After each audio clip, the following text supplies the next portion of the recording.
Well, today I'd like to talk about pedestrian paths because I think they're absolutely vital that the pedestrians should be separated from the traffic. Well, I've asked 100 different people who haven't been to university what they think the green belt means, and none of them have known. They uh, think that it's green is beautiful, and yes, they'd like it, but they don't understand what the word belt means, which is merely a prohibition on building, and means that hundreds of thousands of acres are set aside in which they are not allowed to walk.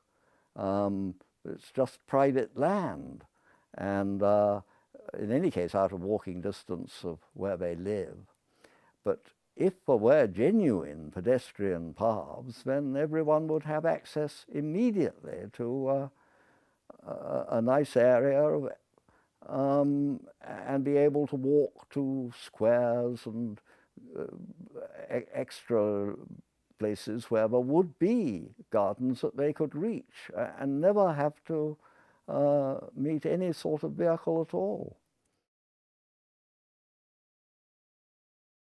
Well, they are paths from every single house in Britain to every other single house in Britain. Uh, when they are built, it will be like building railways or something, except so much cheaper, but it's almost unbelievable because the weight on a pedestrian path is so much less than the weight of a heavy steam engine. Well, driverless cars are so much safer that they would reduce the number of accidents on the roads by so much that they'd save more lives than all the other silly health and safety regulations in the world make. And, but they are held up because they were 100 years ago unsafe. And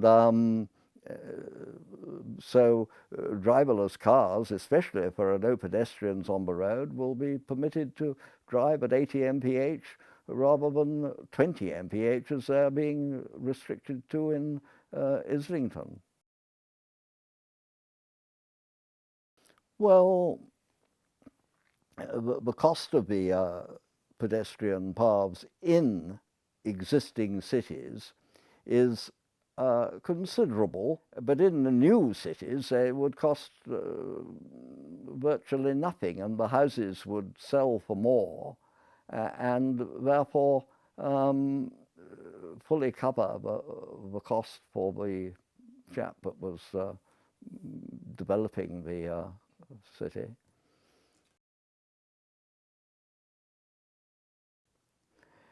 Oh, well, Sir Ebenezer Howard proposed them and revealed that one could make enormous fortunes out of developing a new city, and but he always suggested small cities, and that's all that anybody's ever thought of now, and that was because in his day, he didn't sort of realize that motor transport was going to swamp the roads, and he thought in terms of people getting to work shouldn't have to walk for more than 1 hour, and therefore 4 miles was the maximum size for any city. But London has been getting smaller during my lifetime, and the Japanese built Tokyo to 25 million people and became the second richest country in the world. And it's necessary to have big cities because when people lose their jobs, how do they find another one within a small village? They've got to move to another village and buy another house. And then if both husband and wife work, there's chaos because both of them have to look for new jobs simultaneously. But in London, people can find new work. And one can lose his job and get another one without the other one having to move. And so I think that's why house prices in London are twice the price of houses elsewhere in Britain. These are my thoughts, and I want to hear your thoughts, so please comment below.